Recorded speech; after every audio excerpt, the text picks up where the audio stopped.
Let's talk about detachment today.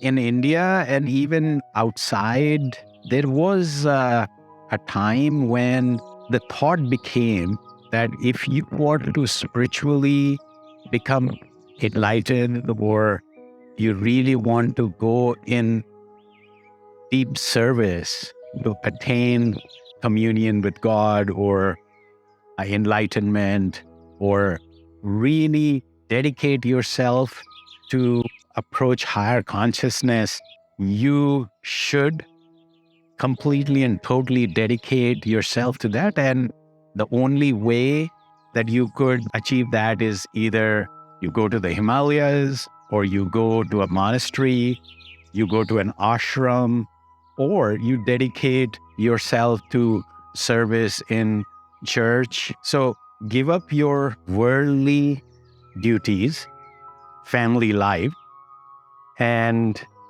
dedicate yourself to achieving this one goal. What Guru Maharaj said is that everyone's goal should be to achieve that state, or call it enlightenment, call it the ocean of peace, which he used to refer it to, the land of peace. We all human beings have the right, and they should achieve that state. And he said that for that reason, not everybody can leave or should leave the worldly duties and family life. He said you ought to follow a method through which you can achieve enlightenment while being in the family, while doing your regular activities.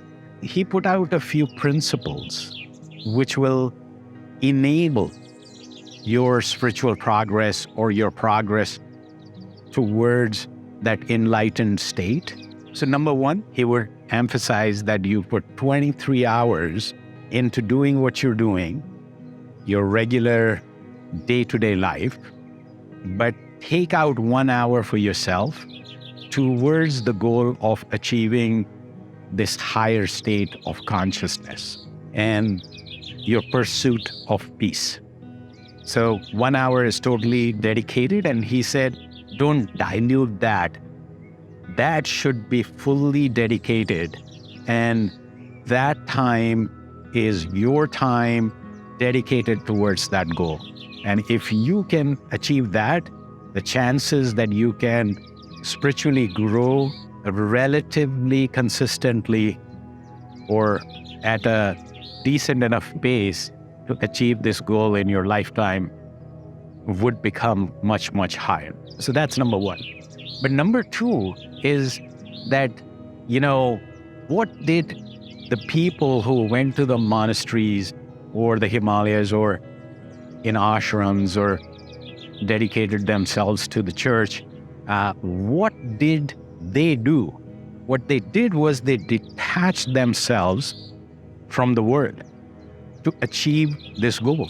You have to figure out how do you achieve that goal as well, because that's probably an integral part of achieving this state. And Guru Maharaj talked about a couple of different techniques through which you can achieve that goal.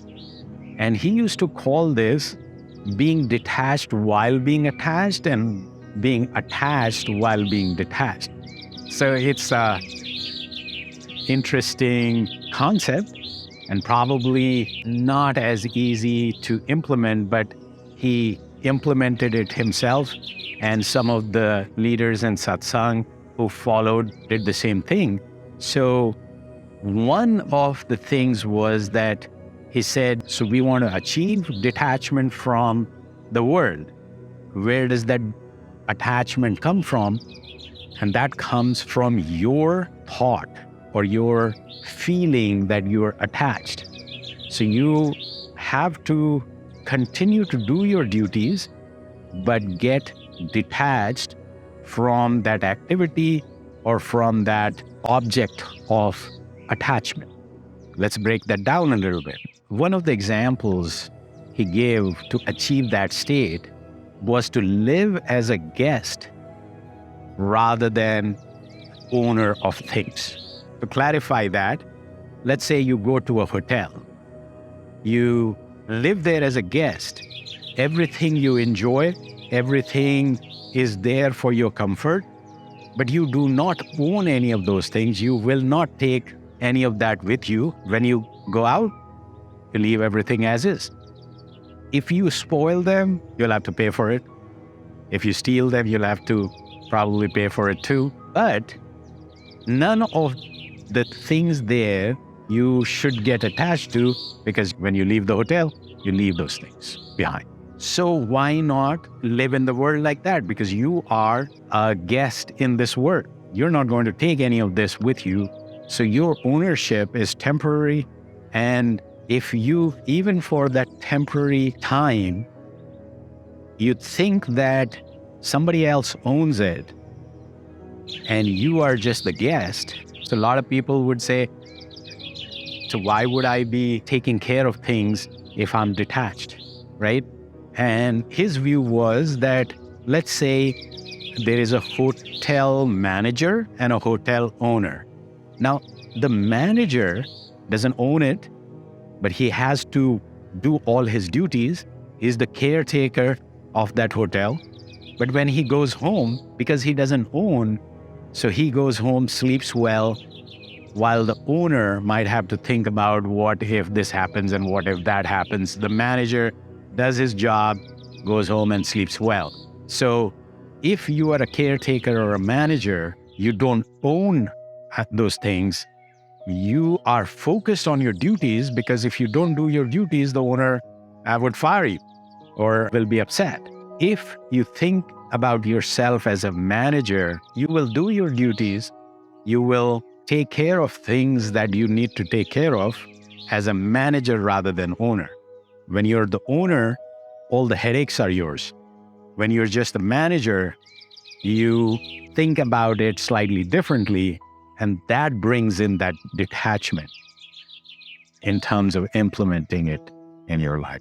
And then as Buddha said that all attachment lead to misery. So once your attachments are gone, the life sufferings and ups and downs, the upheavals, all that become history, and you live a very even keel life where you achieve that higher state and continue to live there yourself, and everybody who comes in touch with you achieves that as well.